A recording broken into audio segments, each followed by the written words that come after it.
8:14 on a Tuesday night, and Dorothy Callahan's hand is on the light switch. $53 in the register. 6 days until the bank takes everything outside. The storm has swallowed Highway 9 whole, and something is coming through it. Not a snowplow, not a truck. 15 headlights, riding in formation through weather that has already closed the mountain. Hell's Angels at her door. In the worst blizzard in a decade, she could turn off the light. They'd never know the diner was open. They'd ride on, disappear back into the white. Her fingers curl around the switch. The lead rider dismounts. He's limping. Behind him, 2 men are carrying a third. A kid, barely holding himself upright. And somewhere in that storm, buried under leather and chrome and 13 years of silence, is a debt this woman doesn't know anyone owes her. He knocks 3 times. Her hand tightens. The money was $53. Dorothy Callahan counted it 4 times. Same result every time. $53, and some change that didn't even deserve to be called change. A few quarters. A dime with a bent edge. Something sticky that might have been a penny under all that grime. She set it back on the counter, looked at it, pucked it up, and counted again. Still 53. Outside, Highway 9 had disappeared. Not closed. Not slow. Disappeared. The snow came in sideways, off the Nevada mountains, like it had a personal grudge against this particular stretch of road, and by 7 o'clock it had buried the yellow center line, the guardrails, the little blue mileage marker that said 247 that Dot had driven past 10,000 times without ever really seeing. All of it. Gone. Just white and more white, and the sound of wind doing something that wind had no business doing, to a building made of cinder block and stubbornness. The Callahan's diner sign out front buzzed and flickered. It had been buzzing and flickering for 3 weeks. Dot kept meaning to fix it. She moved slowly around the empty dining room. Her footsteps made a sound on the old linoleum she didn't love. Too loud. Too lonely. The kind of sound that reminds you how big a room gets when there's nobody in it. The red vinyl booths lined both walls. 6 of them. Each one worn down in the middle from years of people sliding in and sliding out again, which Dot used to find satisfying. Evidence of use, evidence of life. Now the cracked vinyl just looked tired. She ran her hand along the back of booth 3 as she passed. Stopped at booth 4, Henry's booth. He hadn't sat there in 2 years, but she could still see the coffee ring stain on the table. The one she'd stopped trying to scrub out somewhere around month 4, after he was gone, because it was the last mark he'd left behind, and she wasn't ready to lose it. Some people kept sweaters. Dot kept a coffee stain on a Formica table in a diner on a mountain highway in Nevada. She wasn't going to apologize for that. 15 years. That's how long this place had been hers. Theirs, then just hers. She and Henry bought it in March, which turned out to be the worst possible month to buy anything in the Sierra Nevada. Because March up, here's not what March sounds like. March sounds like crocuses and mud and the beginning of things. March in the mountains is ice and wind, and the distinct possibility that your new sign will blow clean off the building before you finished the paperwork. The sign blew off.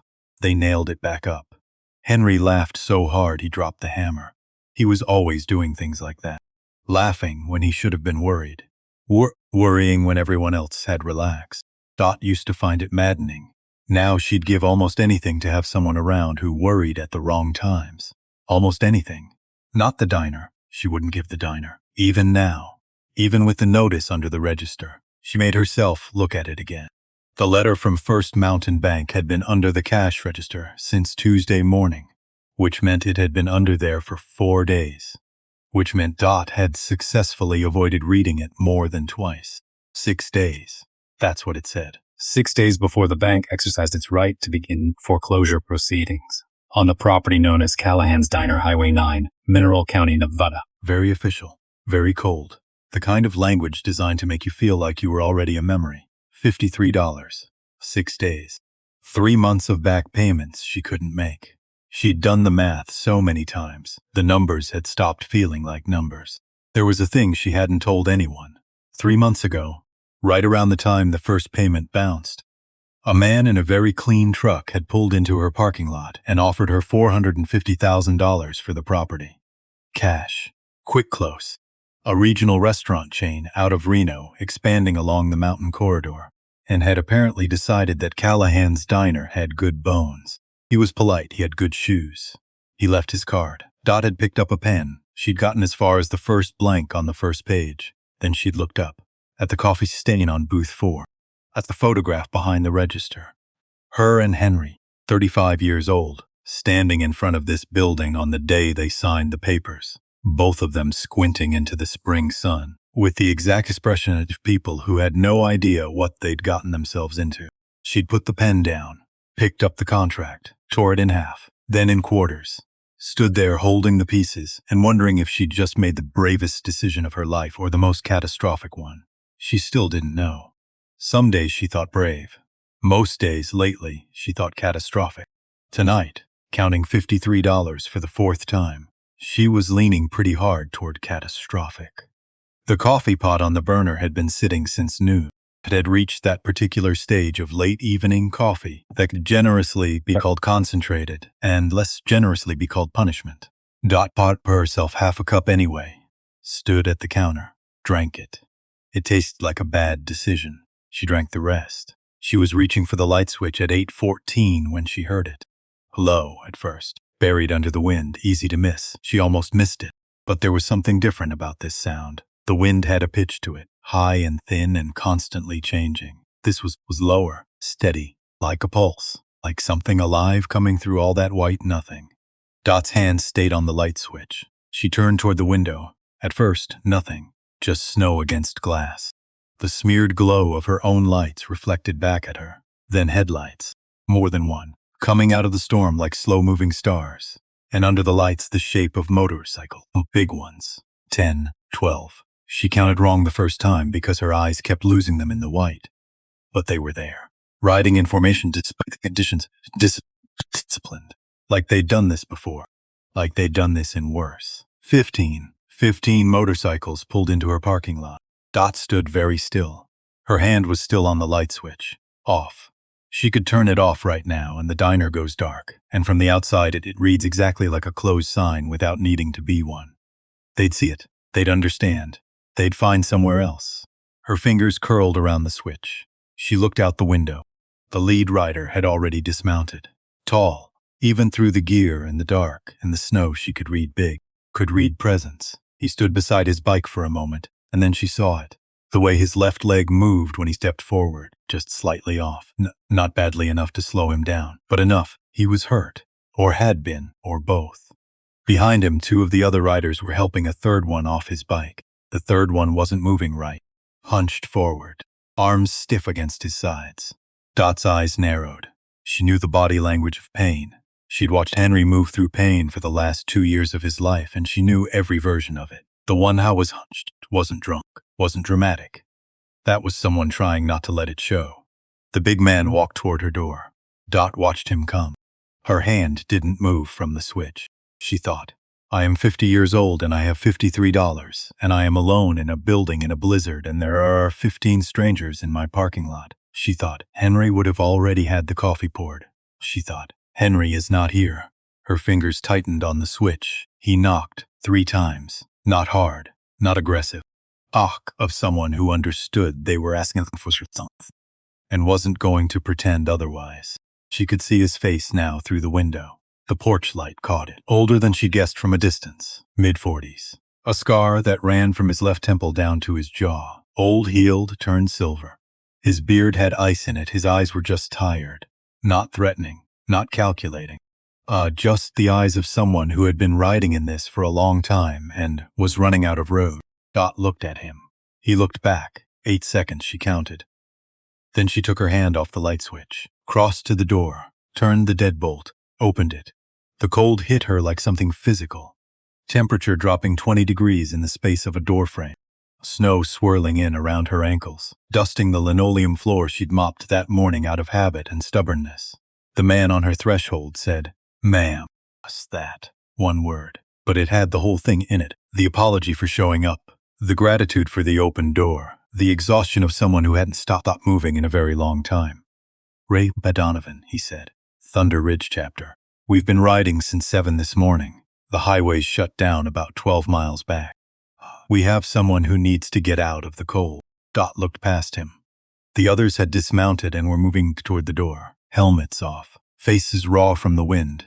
She could see the patches on their jackets now, the leather, The insignia she recognized from enough news broadcasts over enough years to know exactly what she was looking at. Hell's Angels, 15 of them.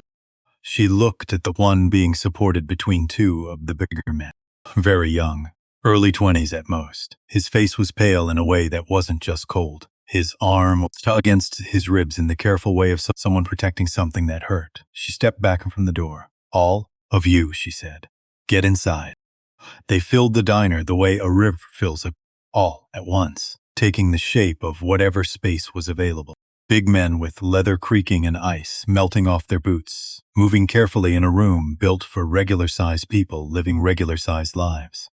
Dot watched them file past and noticed things. Couldn't help it. 30 years of watching people come through a door had made her a reader of small details.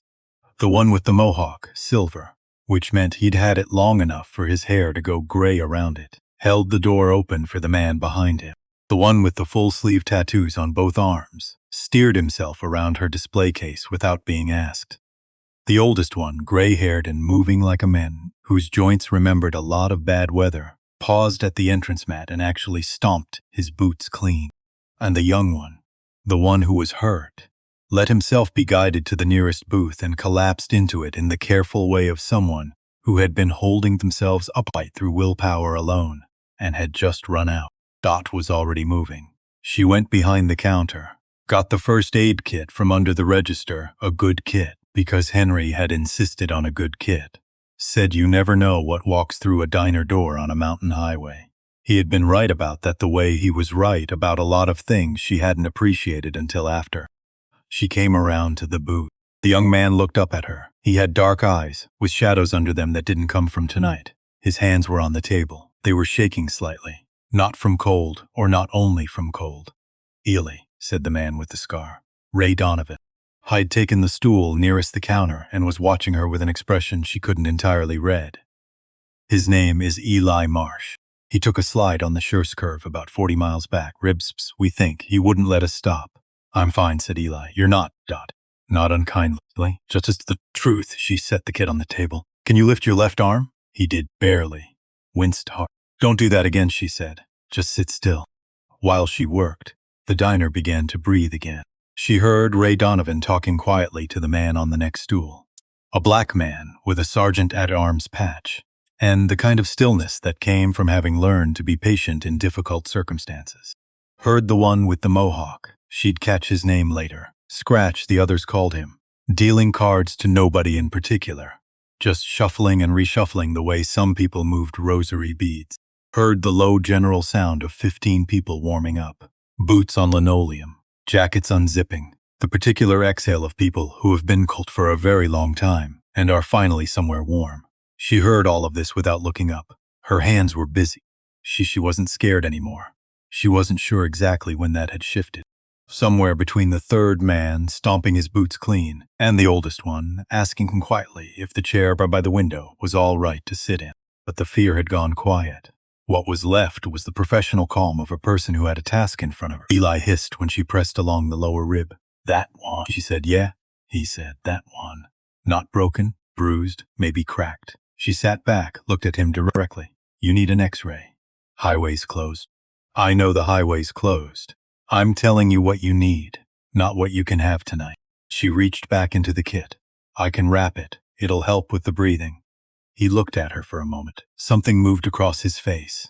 A kind of surprise, like he'd expected something different from this exchange and hadn't gotten it. Okay, he said. When she was done with Eli, Dot stood up and looked at 15 Hell's Angels in her diner. They looked back. Coffee's from noon, she said. I'll make a fresh pot. After that, I'll see what's in the back. Ray Donovan said, we have cash for whatever you can make. I know, she said. She went and made the coffee. While the pot ran, she moved to the kitchen to take stock, pulled out cans. Found a bag of rice still good, a flat of chicken broth. Pasta she checked twice before deciding it was fine. Decent enough.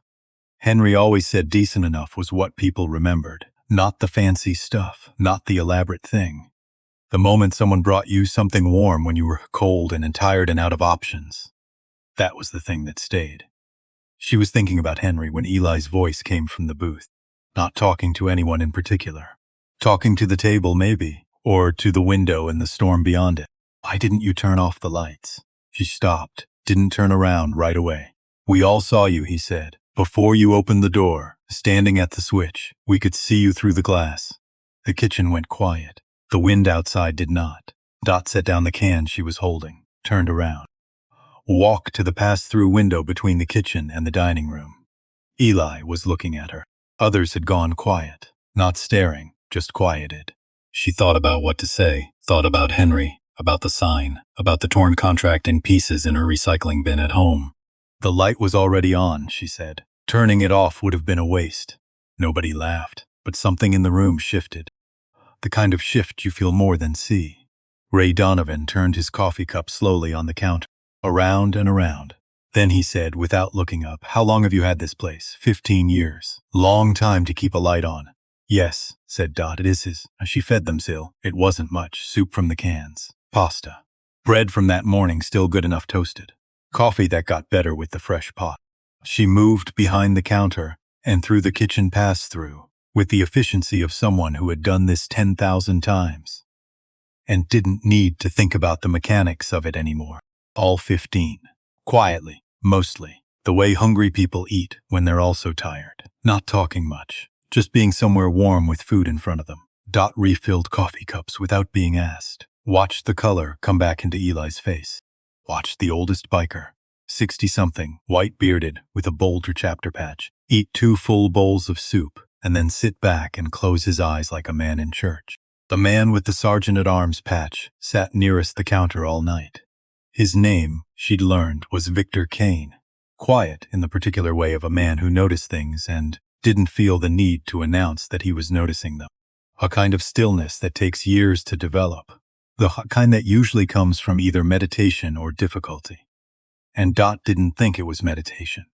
He'd been looking at the wall behind her register for a while. She noticed.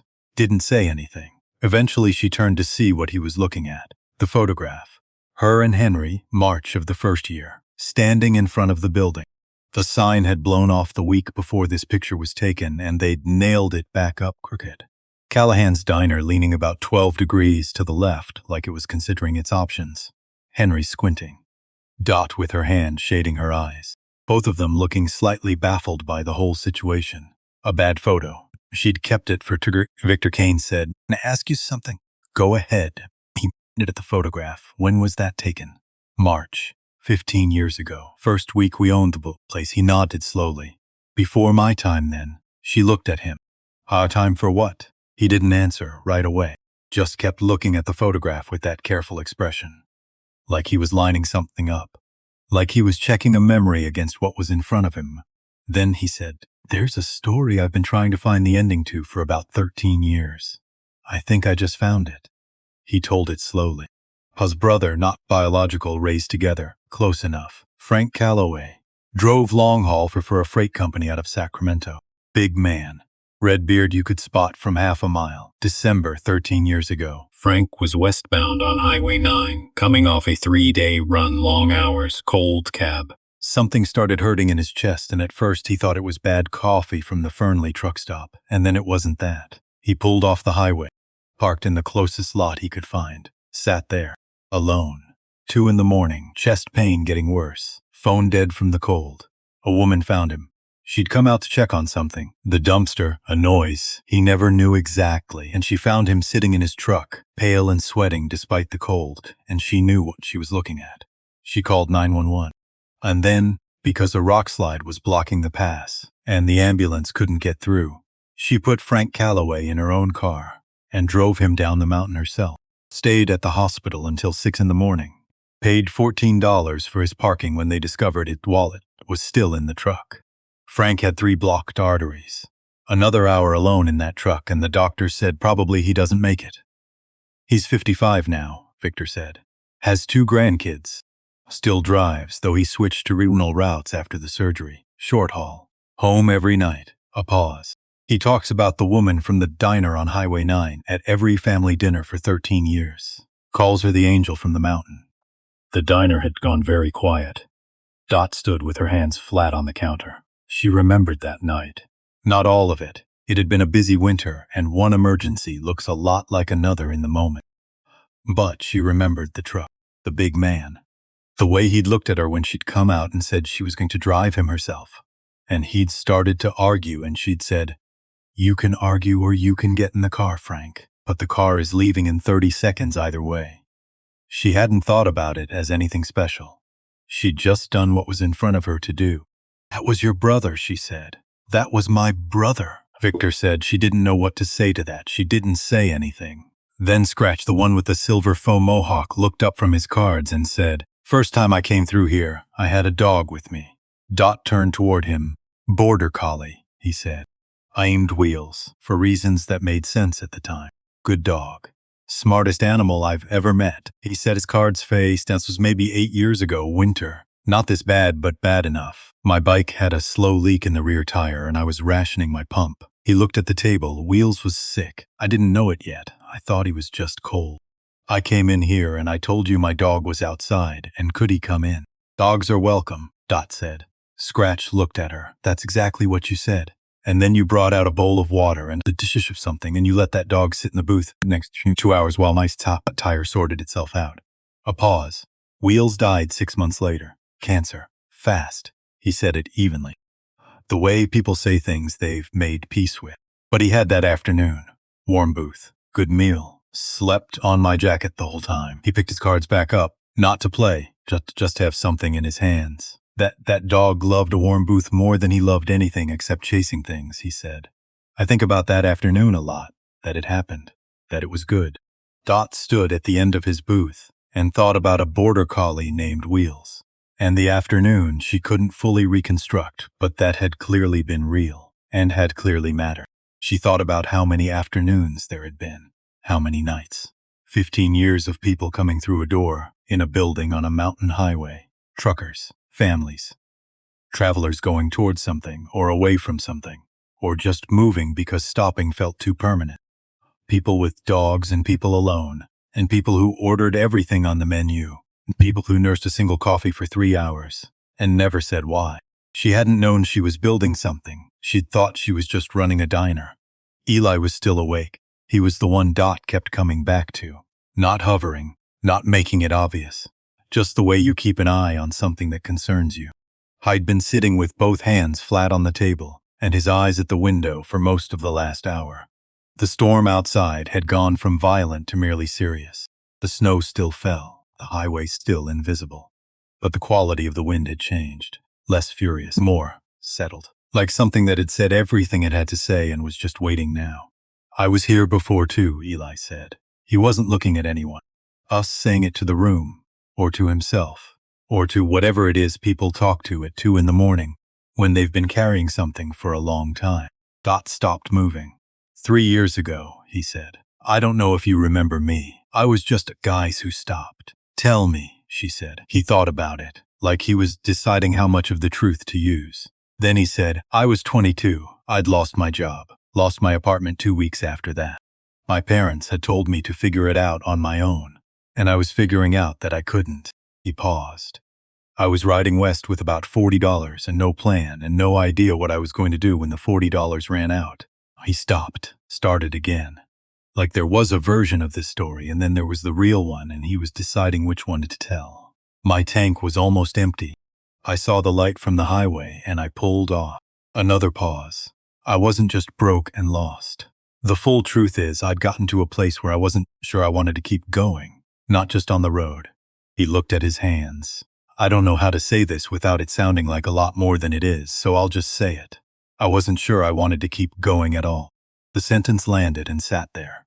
Nobody moved. "I'd been carrying that for months," he said.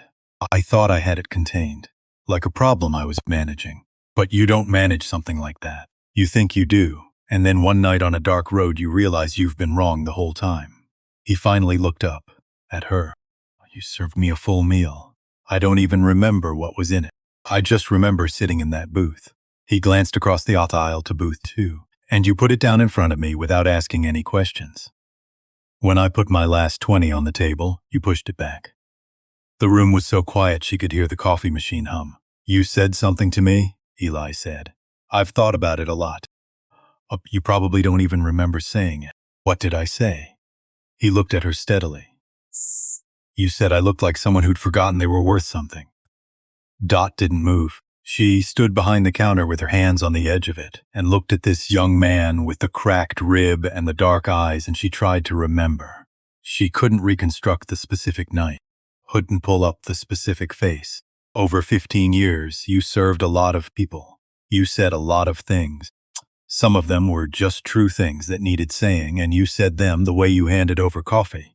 Not because you were being remarkable, but because that was what the moment required. But she could see in front of her the fact that it had mattered. I drove for 6 hours after I left here, Eli said.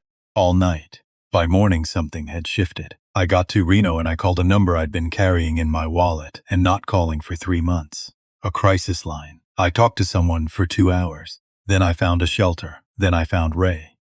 He looked across the room at Ray Donovan, who was looking at the counter. I've been in therapy for 2 years. I have a life now. An actual life. He said it like he still found it slightly surprising. And every time I trace back to where it started to turn, I end up here, in this booth, with a woman I'd never met before who served me dinner and said 6 words. Dot to the kitchen. She came back with a slice of apple pie, the last one. She'd been saving it for no particular reason, which she'd been saving it for exactly this. She set it on the table in front of Eli. Then she sat down on the edge of the bench across from him. First time she'd sat down all night. He looked at the pie, then at her. You don't have to. I know I don't have to, she said. He picked up the fork. Ray Donovan had been watching all of this. She was aware of him the way you're aware of a weather system. Not alarming, but present. He had the quality of someone who took things in and turned them over carefully before deciding what they meant. He filled his own coffee, looked at the notice sticking out from under the register. Dot watched him look at it. He said, Is that what I think it is? Depends what you think it is. Foreclosure. She didn't answer, which was an answer. Ray set down his cup. How long? 6 days. How much? She considered not telling him, considered the pride involved in keeping it. Considered Henry, who had never once in 22 years of marriage let pride get between him and the practical thing that needed to happen. 3 months of payments, she said. Back fees. Legal costs. Close to $15,000. Ray nodded. Didn't flinch. Didn't offer anything yet. Just said, tell me about this place. And so she did. She told him about March 15 years ago and the crooked sign. About Henry, who'd driven long haul for 11 years, and come home one day and said he was done driving. And she'd said, what are you going to do instead? And he said, I think we should buy a diner. And she said, Henry, we do not know how to run a diner. And he'd said, we can learn. They learned, slowly, with a lot of mistakes. The first winter nearly broke them. Not the weather, but the money, the overhead, the particular misery of watching a business you love bleed money in ways you can't quite staunch. Henry had talked about quitting, not often, but twice, maybe 3 times. In those early years, she'd come into the kitchen and found him sitting at the table with the books in front of him and the expression of a man who was doing the math and not liking the answer. Each time she'd sat down across from him, each time she'd said, we're not done yet. He always said, you're right. He got sick 4 years ago, she said, which moves fast. We had 4 months from the diagnosis. A pause. I kept the diner running the whole time he asked me to. And then he was gone, and I kept it running because I didn't know how to stop. And now you might lose it anyway, Ray said. And now I might lose it anyway. She said it flatly, not looking for comfort, just stating the fact. But then she said the other thing. This is a thing she hadn't said to anyone. Not to her sister in Sacramento. Not to the accountant who tried to help her restructure the payments. Not out loud. Not to another living person. Sometimes, she said, I'm angry at him. At Henry. She folded her hands on the counter. I know he didn't choose to get sick.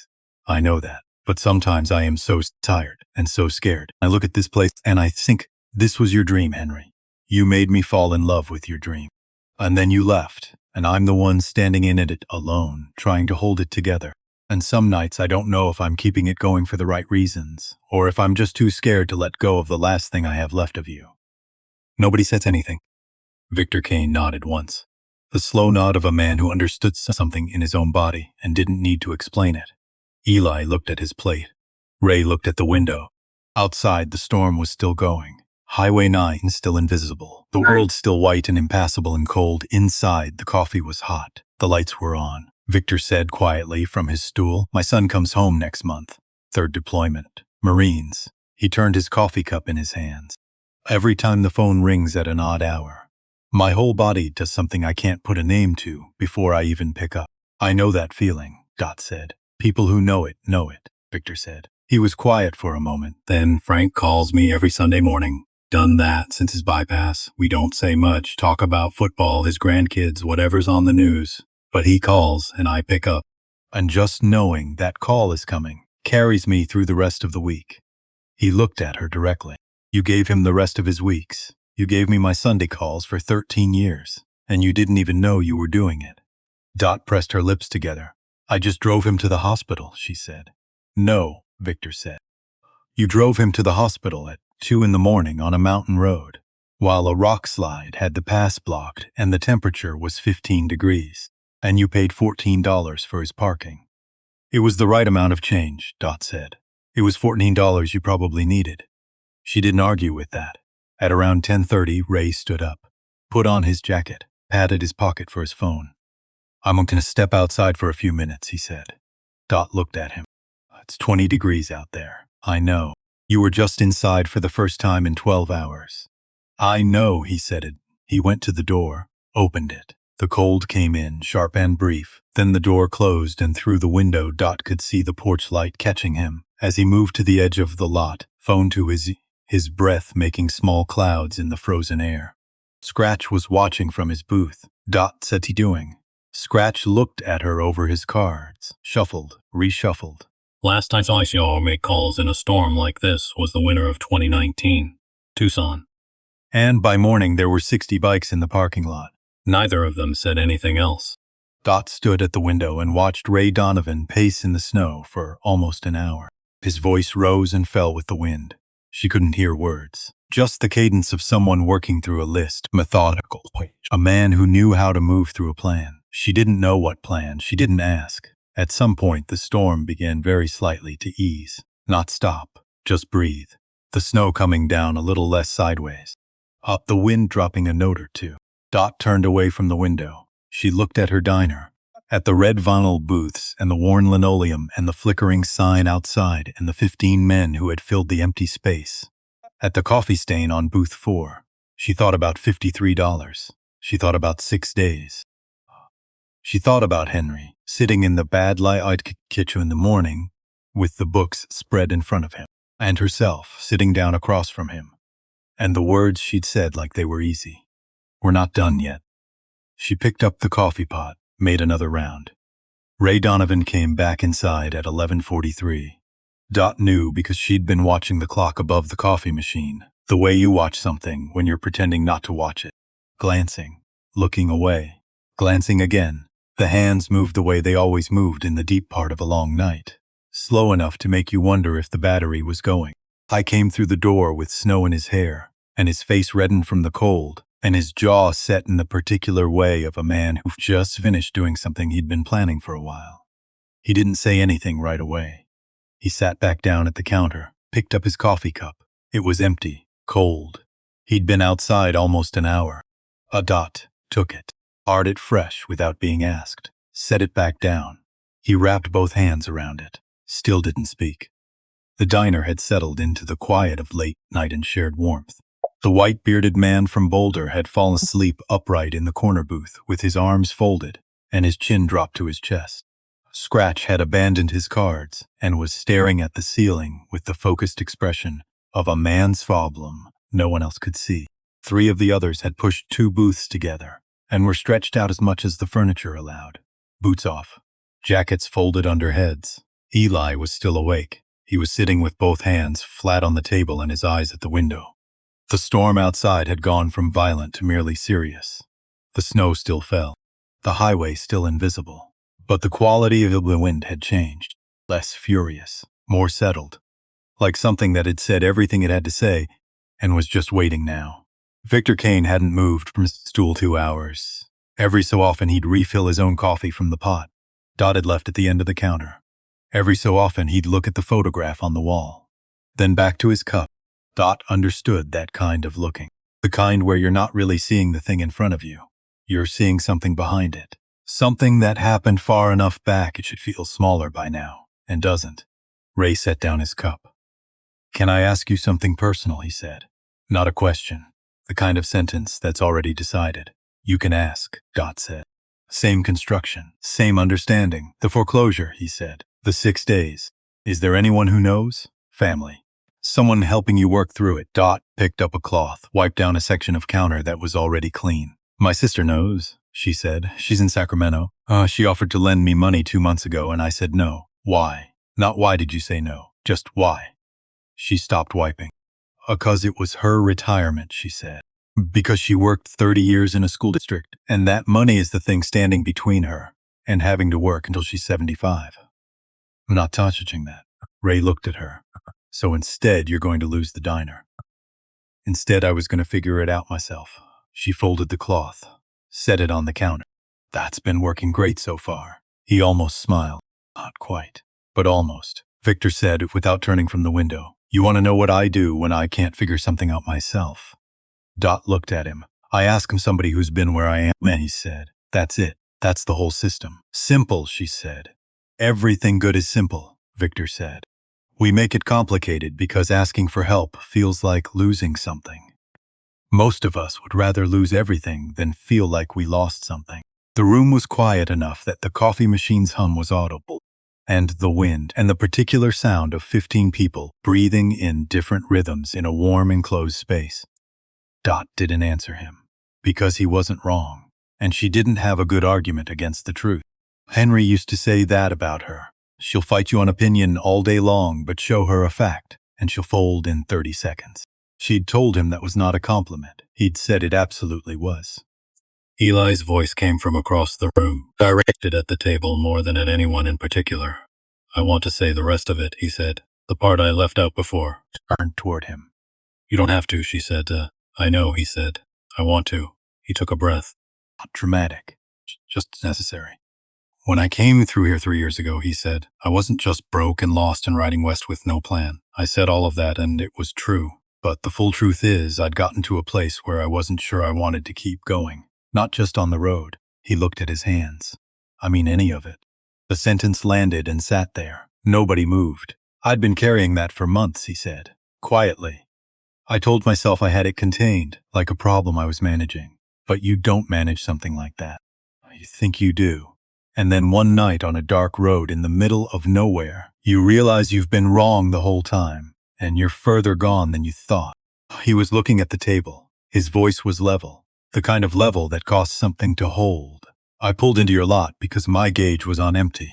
That was the actual reason. I needed gas, and this was the only light I could see for miles in either direction. A pause, and then I came inside because it was warm. And you put food in front of me without questions. And you didn't look at me like I was something to fix or manage. He finally looked up from the table. At her. You just said the thing, he said. About looking like someone who forgot they were worth something. And I know how small that sounds when I say it out loud. I know it's 6 words from a stranger at a diner counter. But I'd convinced myself I wasn't worth something. And hearing it from someone who had no reason to say it except that it was true, that landed differently than hearing it from someone who loved me. He stopped, which at that point was nobody. Dot was very still behind the counter. I drove for 6 hours after I left here, Eli said. All night, didn't stop. And by morning something had shifted. I can't explain it any better than that. Something had cracked open just enough. I got to Reno and I called a number I'd been carrying in my wallet for 3 months without dialing. He paused, a crisis line. I talked to someone for 2 hours. Then I found a shelter. Then I found work. Then I found Ray. He glanced over at Ray, who was looking at his coffee cup with the careful attention of a man giving someone else the room to speak. I've been in therapy for 2 years now, Eli said. I take something that helps. I have people. I have a life, an actual life. He said it like he still found it slightly surprising. And every time I trace it back to where it started to turn, I end up here, in this booth, with a woman I'd never met before, who gave me dinner and said 6 words. He folded his hands on the table. I just wanted you to know that, he said. I've been wanting to say it for 3 years. I didn't know if I'd ever get the chance. Dot put both hands flat on the counter. Her eyes weren't wet. She wasn't going to do that. She'd cried enough in the past 2 years to make herself suspicious of it. She'd cried at Henry's funeral. and at the reading of the will, and alone in the back office when she was supposed to be doing the books. And she decides somewhere around month 8 that grief was not something she was going to perform for anyone anymore. But her hands were pressing into the counter hard enough that her knuckles were losing color. She said, "I'm glad you're here." 3 words. Eli nodded once. "That was enough," Victor said from his stool very quietly. "My son's name is Marcus. He'll be 26 when he gets home next month. Smay age I was when I made the worst decision of my life, and somehow it turned into the best one." He turned his coffee cup in his hands. "I think about that sometimes. How close it all is. The difference between the version of a life that works out and the version that doesn't. Sometimes it's one door, one light." The room absorbed that. Nobody argued with it. Because in this room tonight, everyone could see exactly what he meant.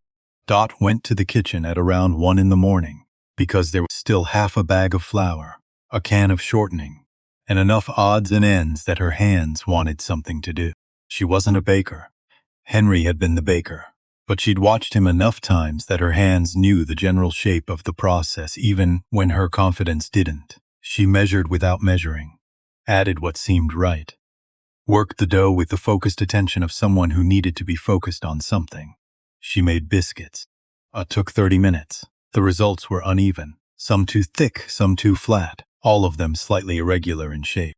Henry would have had opinions. He would have said they had character.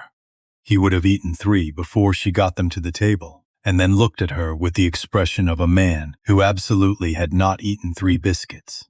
She brought them out on a plate, set them on the counter. They were gone in 4 minutes. A man named Gus, Phoenix chapter. She'd caught the name earlier in the evening when 2 of the others had been talking near the window. Looked up from the last one with the expression of someone conducting a fair and honest assessment.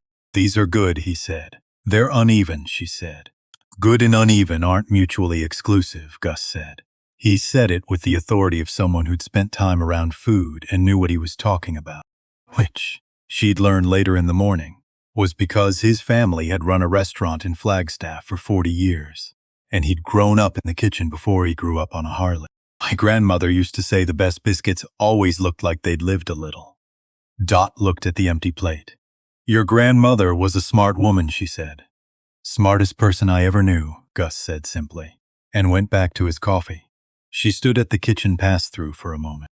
This man she'd never met before tonight, sitting in her diner at 1 in the morning, talking about his grandmother, with the same quiet affection she used when she talked about Henry.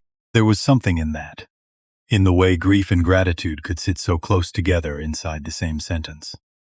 The way loving something hard enough left a mark that showed up in the smallest comments about the smallest thing. She'd thought about that before. She thought about it again now.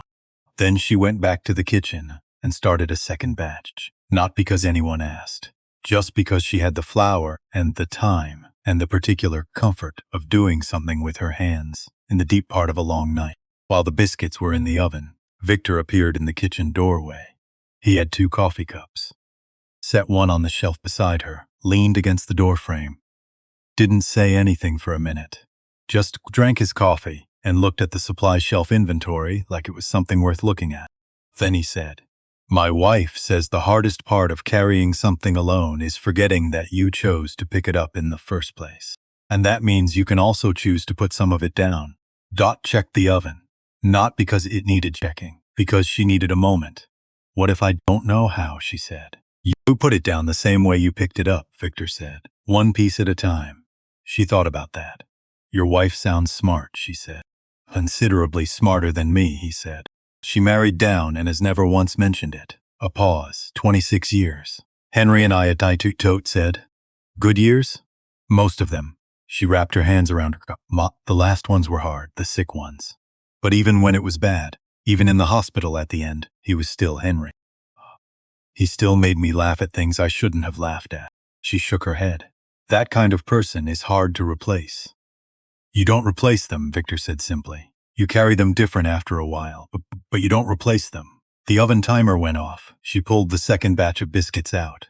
Better than the first ones. More even. She looked at them for a moment. "Henry would have said the first batch had more character," she said. Victor looked at the biscuits, looked at her. Henry sounds like he was right about most things, he said. He was right about the important things, she said. He was wrong about football, and he was wrong about how long it takes to drive to Reno in December. And he was catastrophically wrong about whether our first sign would hold in a windstorm. She set the pan on the rack. But about people, and about this place, he was almost never wrong. She carried the second plate out to the counter. These ones lasted 6 minutes, which she decided to count as progress. 2 in the morning. Most of the men were asleep in the booths, in the configurations of people who had adapted to sleeping in uncomfortable places and were not going to let furniture win. The white-bearded man from Boulder was still in his corner, still upright, still so still that Dot had checked on him twice just to make sure. He was fine. He was just an excellent sleeper. Eli had finally drifted off in booth 2, cheek on his folded jacket, ribs rising and falling with the careful breath of someone who had learned to sleep in a way that didn't aggravate a hurt. His face in sleep was younger. The guardedness went somewhere. He looked like what he was, a 25-year-old kid who had been through a lot and come out the other side, and was still figuring out what the other side looked like. Dot sat down at the counter. First time she'd sat down in the front of the house since Eli and the pie. She was tired. The kind that lives in your feet and works upward. The kind you earn. Ray was still awake. Of course he was. He was the kind of man who stayed awake until everything was handled. He recognized it because she was the same kind of woman. I said, "You're the same when you're tired." What does that mean? Some people get quieter when they're tired. Some get louder. You get the same. Like you're running on a different fuel than the rest of us. Stubbornness, she said. That's the fuel. Good fuel. Not always. He looked at her sideways, set down his cup. Then he said the contract. 3 months ago. The restaurant chain. She stiffened. I didn't say anything about a contract. You said you'd almost let go of this place and then didn't. You said it in a way that meant there was a specific moment. A document. He was looking at his hands. Am I? She didn't answer. Which was an answer. Was it the right call? He said. This was the question she'd been circling for 3 months. The one she'd argued both sides of in the car and in the shower and at 3 in the morning when she couldn't sleep. The one that didn't have a clean answer because both answers had consequences and both consequences were real. I don't know yet, she said. Ask me in a week. Ray nodded. Accepted that. What I do know, she said, is that I couldn't do it. I stood there with the pen in my hand, and I thought about Henry standing in front of this building in that photograph with the sign crumpled behind him. And I thought about all the people who'd come through this door. Frank Calloway. The man with the dog. The kid at 2 in the morning with his last $20. The ones I don't even remember. She looked at the counter under her hands, and I thought, if I sign this, it's just a restaurant. Just walls and equipment and square footage. None of the rest of it transfers. It doesn't make very great. I know it doesn't. People carry the memories themselves. I know that. But if the door is locked, new people don't find it.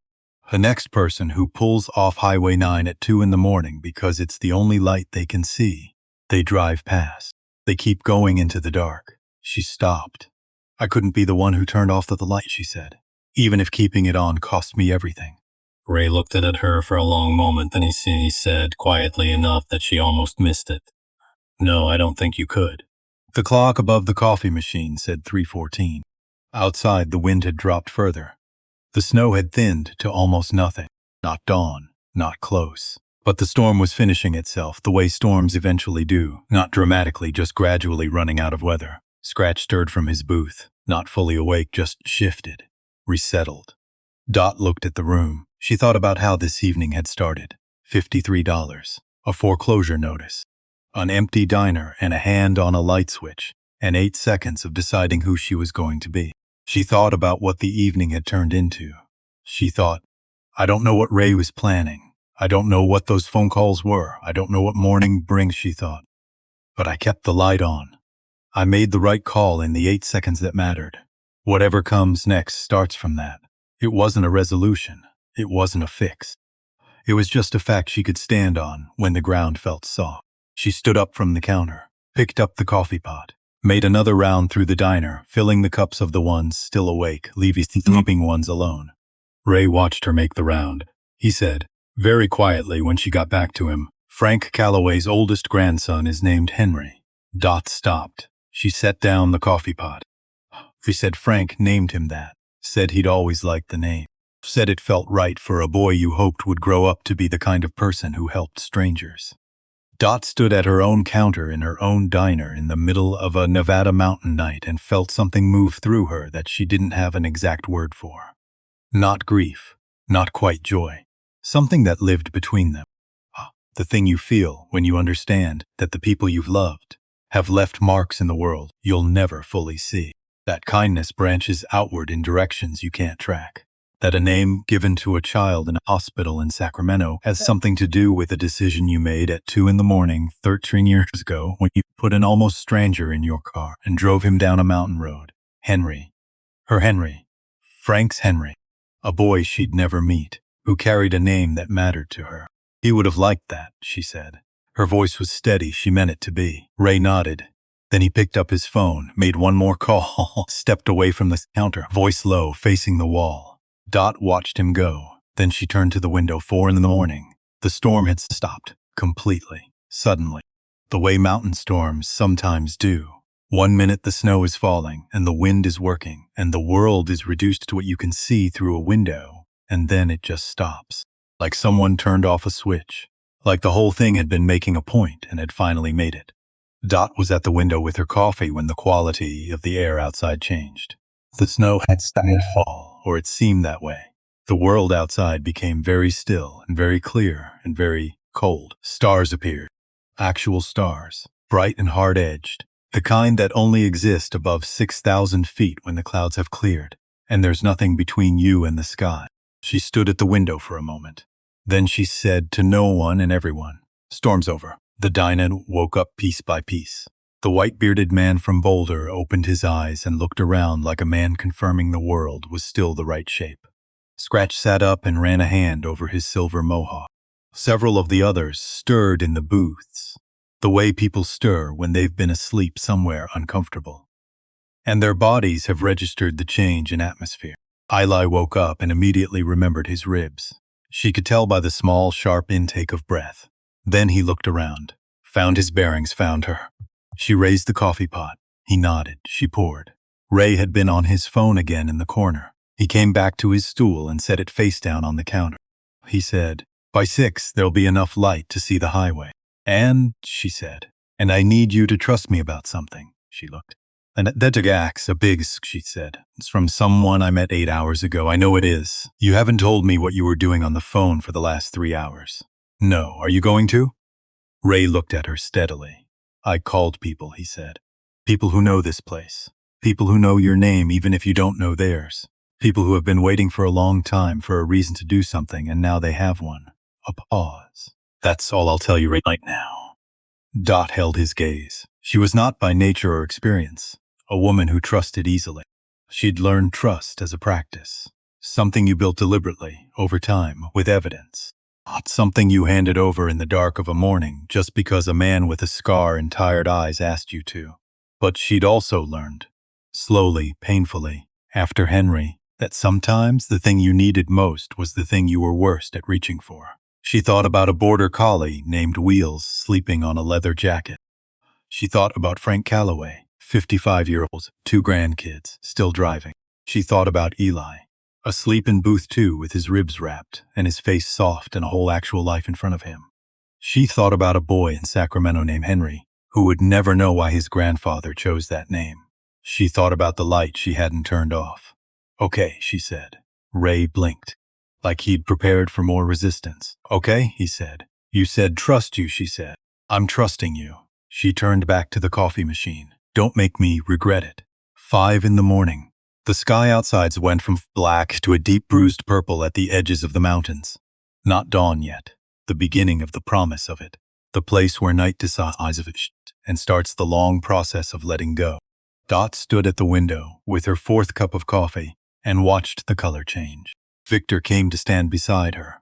They stood together without speaking for a while. Just 2 people watching a sky go from dark to less dark over a mountain range that had been there long before either of them, and would be there long after. After a minute he said, "When Frank calls me on Sundays, sometimes we talk about that night.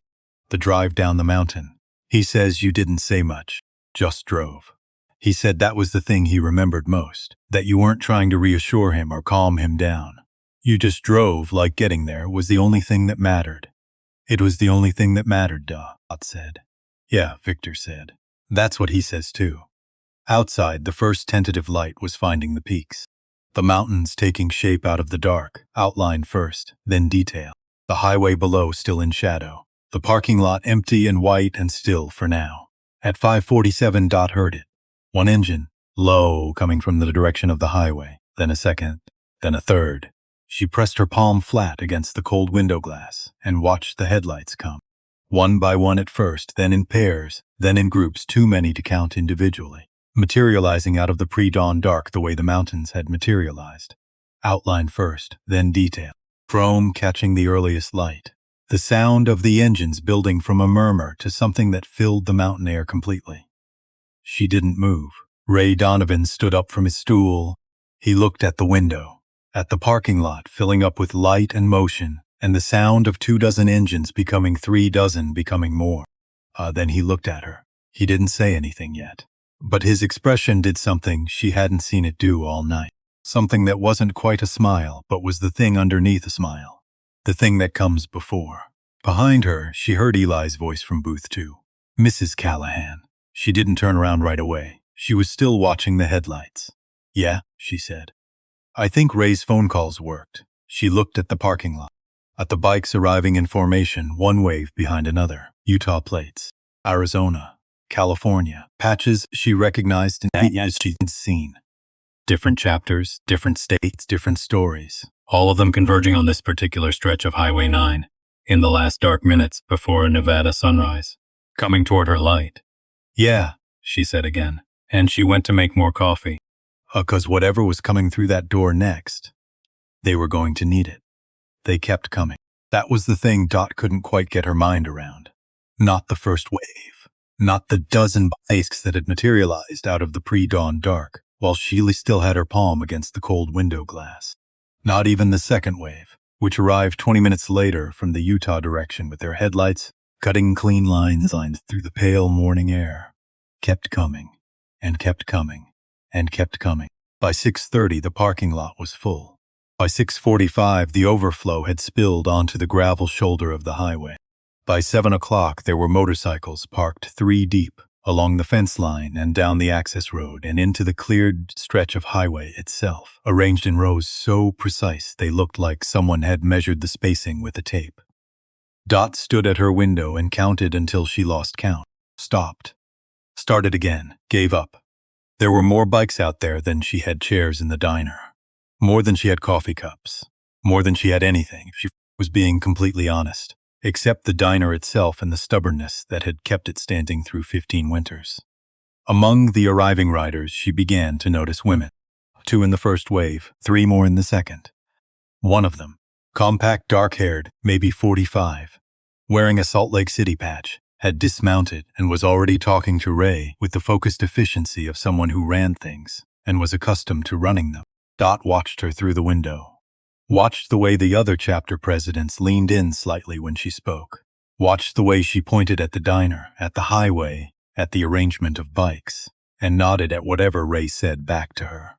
Ray had gone outside at 6:15 to meet the first arrivals. She watched through the window as he talked to the lead riders, gesturing. The quiet authority of a man organizing something he'd been working toward since midnight. The other chapter presidents gathered around him in 1s and 2s. Big people, serious faces. She couldn't hear words, but she could read the body language. Nods, handshakes, the occasional glance toward her. Dot took a step back from the glass, because something was happening here that she didn't have the full shape of yet. And she was not, had never been, a woman who liked to be the last one to understand what was happening in her own building.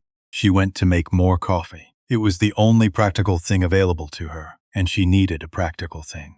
The original 15 were all awake now. The diner had woken up with the sound of arriving engines, one by one, boots hitting the floor, and jackets being found and zippers pulled. The white-bearded man from Boulder had stood up from his corner booth, stretched with a sound that suggested his spine had opinions, and walked calmly to the window, as if he'd known all along this was coming. Maybe he had. Maybe Dot was the only one who hadn't. Eli was standing near the door. His color was better than it had been at 8 o'clock the night before.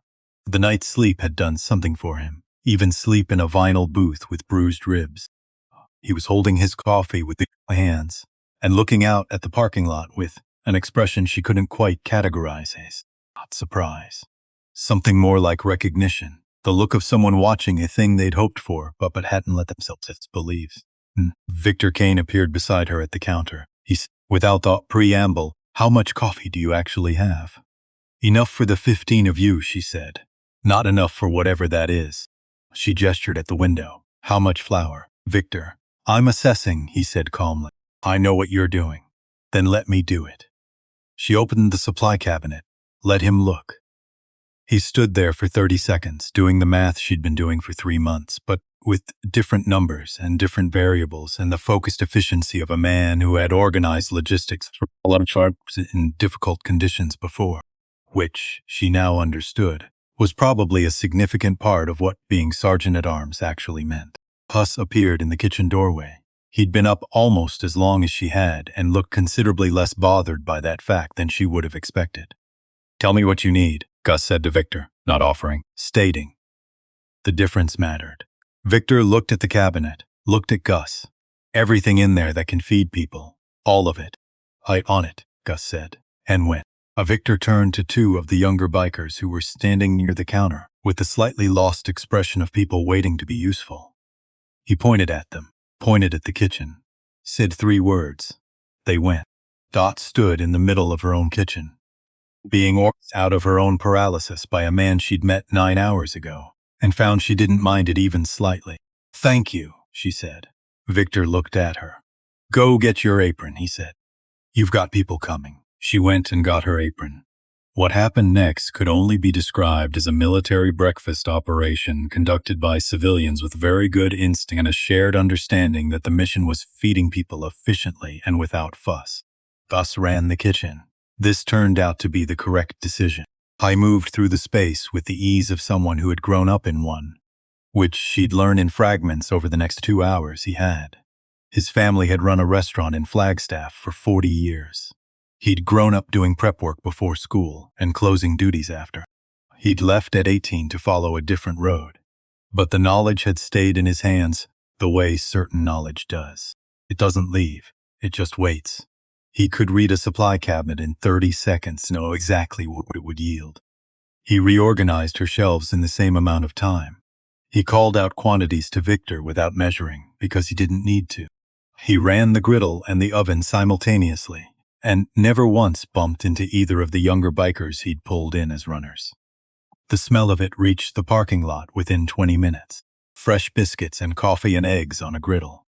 Dot could see it happening through the window. Riders turning toward the diner, faces lifting slightly. The unconscious response of cold and tired people to the smell of something hot and real. They came in shifts. Ray organized it from outside, groups of 8 or 10 at a time, rotating through the warmth. The ones outside waited without complaint, patient, orderly, taking up their space along the fence line and the shoulder and the access road, and leaning against their bikes with practiced ease of people comfortable with waiting, because they'd learned that most things worth having required it. The woman with the Salt Lake City patch came through in the second shift. Her name, Dot learned when she introduced herself with the handshake of someone who did it once and meant it, was Rita Vargas, chapter representative. Had been riding for 22 years. Had driven through the night from Salt Lake because Ray Donovan called and said it mattered. "I know this place," Rita said, sitting at the counter with her coffee. Dot looked at her. "You've been through before?" 3 years ago, Rita said. "I was driving through on my way to a funeral, my mother's. I stopped because I needed to sit somewhere that wasn't moving for 20 minutes. Dot waited. "You gave me coffee and a piece of pie and you didn't say a word to me for 15 minutes, Rita said. "You could read that I wasn't available for conversation and you just let me sit. And when I stood up to leave, you said." She stopped, tilted her head the way people do when they're reaching for an exact quote. "You said grief takes as long as it takes, and there's no shortcut through it. Only ways to be kind to yourself while you're in the middle of it." Dot didn't remember that specific exchange. She remembered saying things like that because it was true. because Henry had taught her it was true, by living it in front of her for 14 months. I've thought about that sentence a lot, Rita said. More than you'd expect from one sentence from a stranger. It's been 3 years and I'm still in the middle of it sometimes. But I've been kinder to myself than I would have been otherwise. She looked at Dot directly. That's yours. Whatever else is happening today, I wanted you to know that's yours. Dot pressed her lips together, held on. Thank you, she said. 2 words. Rita nodded, turned back to her coffee. Dot turned back to the coffee machine and breathed. She learned names all morning. That was the thing about feeding people. Names attached themselves to faces, and faces attached themselves to stories. And stories were what the whole morning was made of. A silver-haired man from the Oregon chapter named Callum who, without asking and without fanfare, went outside to his bike, came back with a small kit, climbed up on a chair near the door, and fixed the buzzing in for sign. She hadn't asked him to. She hadn't mentioned it. I'd simply noticed it the night before when he'd come in, decided it needed doing, and done it when he had the chance. The sign outside went quiet and steady for the first time in 3 weeks. Dot stood underneath it and looked up at it for a moment. Just a sign, just a light, just the name of a place. Callahan's Diner. Steady, clear, not flickering. She looked at it for another moment. Then she went back inside because there were people to feed. A man from the Idaho chapter, who'd driven 6 hours through the night because he'd stopped here once 7 years ago. When his truck had broken down, I'd let him use the phone and given him coffee and sat with him for an hour, while he waited for his brother to drive out from Battle Mountain. He didn't have a dramatic story. He said that plainly. You were just decent to me when I needed someone to be decent, he said. That's all. But it stuck. The man they called Bishop, who sat at the counter and drank 4 cups of coffee and didn't say much at all, but who left something folded next to his cup when he stood to leave. She didn't look at it until later. When she did, it was a note written on the back of a receipt in handwriting that was careful and deliberate, the handwriting of someone who didn't write often and took it seriously when they did. It said, My daughter was in an accident on this highway 11 years ago. You called the ambulance. You stayed with her until it came. She's 32 now. She teaches school. I never knew your name until last night. Dot read it twice, folded it again, put it in her apron pocket. She hadn't known that one either. She'd done it and moved on because the next thing had needed doing. Apparently that was the pattern. Apparently she'd been doing this for 15 years, without keeping score, and now on a Tuesday morning in November, with the snow melted back and the sky going blue and Highway 9 open and clear in both directions, the score was coming to find her. Dot went to the kitchen at around 1 in the morning because there was still half a bag of flour and enough odds and ends that her hands wanted something to do. She wasn't a baker. Henry had been the baker. But she'd watched him enough times that her hands knew the general shape of the process even when her confidence didn't. She made biscuits. Uneven ones, some too thick, some too flat. Henry would have said they had character. He would have eaten 3 before she got them to the table. She brought them out on a plate. Gone in 4 minutes. Gus looked up from the last one. These are good. They're uneven, she said. Good and uneven aren't mutually exclusive, he said. My grandmother used to say the best biscuits always looked like they'd lived a little. Dot looked at the empty plate. Your grandmother was a smart woman, she said. Smartest person I ever knew, Gus said simply, and went back to his coffee. She started a second batch. Not because anyone asked, just because she had the flour and the time and the particular comfort of doing something with her hands in the deep part of a long night.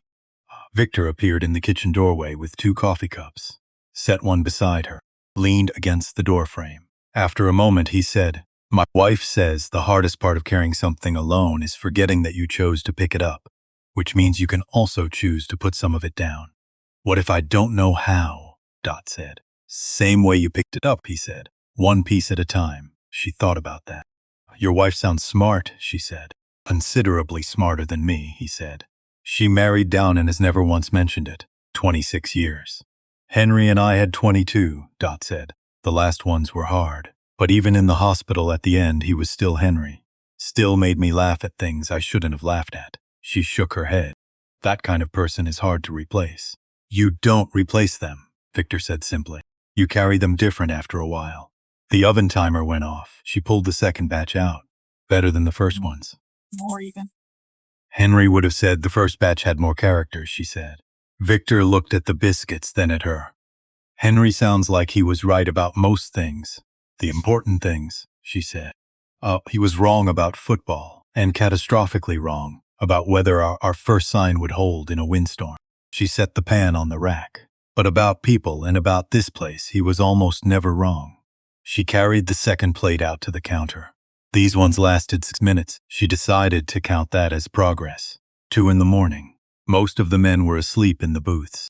The white-bearded man from Boulder still upright in his corner. So still Dot had checked on him twice. He was fine. Just an excellent sleeper. Eli had finally drifted off in booth 2. His face in sleep was younger.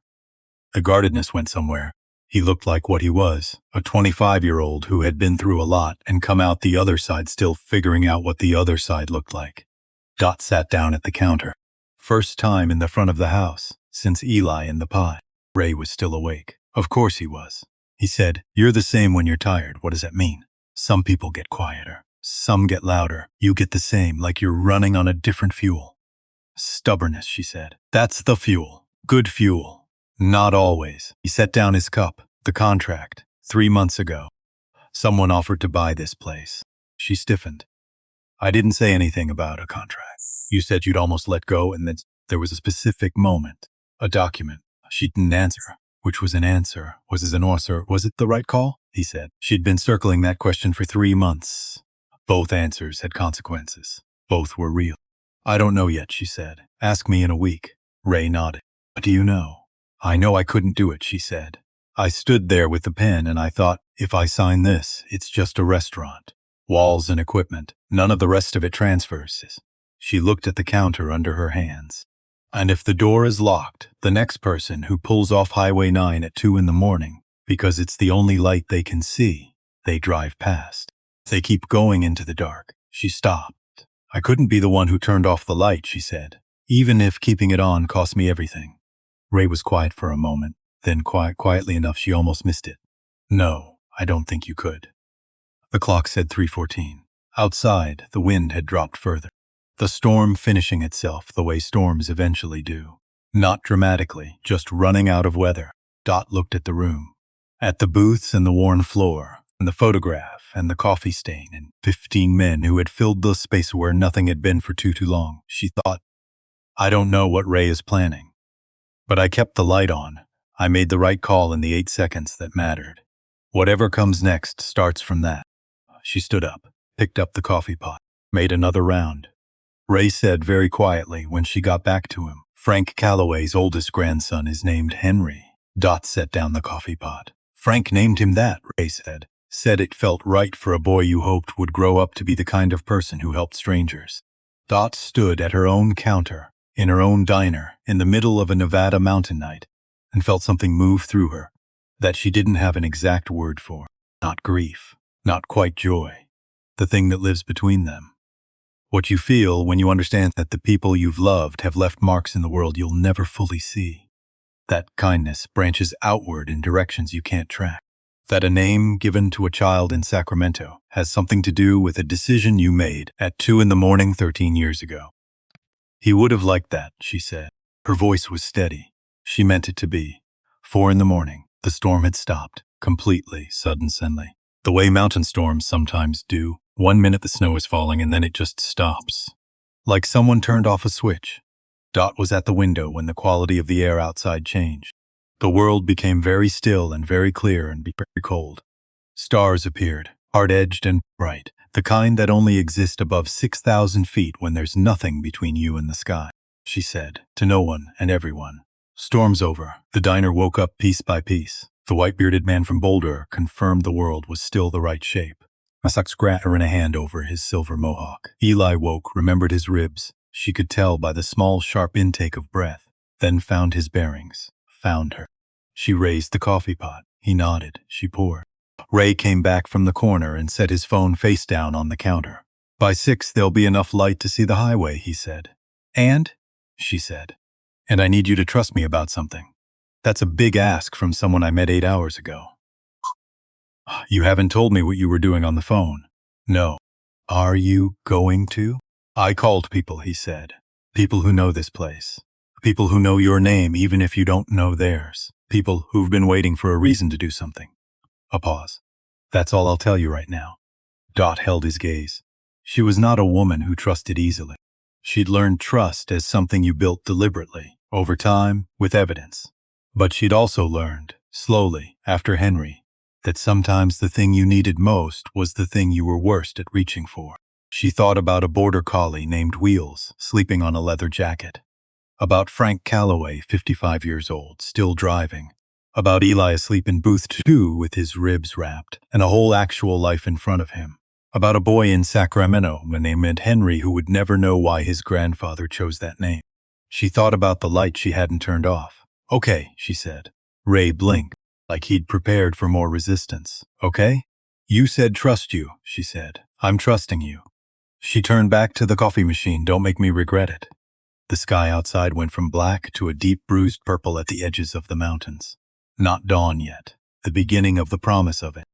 Victor came to stand beside her at the window. They stood together without speaking. Just two people watching a sky guide, from dark to less dark, over a mountain range that had been there long before either of them. After a minute, he said, when Frank calls on Sundays, sometimes we talk about that night. The drive down the mountain. He says you didn't try to reassure him or calm him down. You just drove like getting there was the only thing that mattered. It was the only thing that mattered, Dot said. That's what he says too. Yeah, at 5:47, Dot heard it. One engine. Low, coming from the direction of the highway, then a stint, then a second, third. She pressed her palm flat against the cold window glass and watched the headlights come. One by one at first, then in pairs. Then in groups too many to count. Materializing out of the pre-dawn dark the way the mountains had. Outline first, then detail. Chrome catching the earliest light. The sound building from a murmur to something that filled the mountain air completely. Ray Donovan stood up from his stool. He looked at the parking lot, filling with light and motion. Then he looked at her. He didn't say anything yet, but his expression did the thing she hadn't seen it do all night. The thing underneath a smile. Thing that comes before. Behind her, Eli's voice from booth 2, Mrs. Callahan. She didn't turn around right away. She was watching the headlights. Yeah, she said. I think Ray's phone calls worked. She looked at the bikes arriving in formation: Utah, Arizona, California, Oregon. Different chapters, different states, different stories. All converging on this particular stretch of Highway 9 in the last dark minutes before a Nevada sunrise, coming toward her light. Yeah, she said again. And she went to make more coffee, because whatever was coming through that door next, they were going to need it.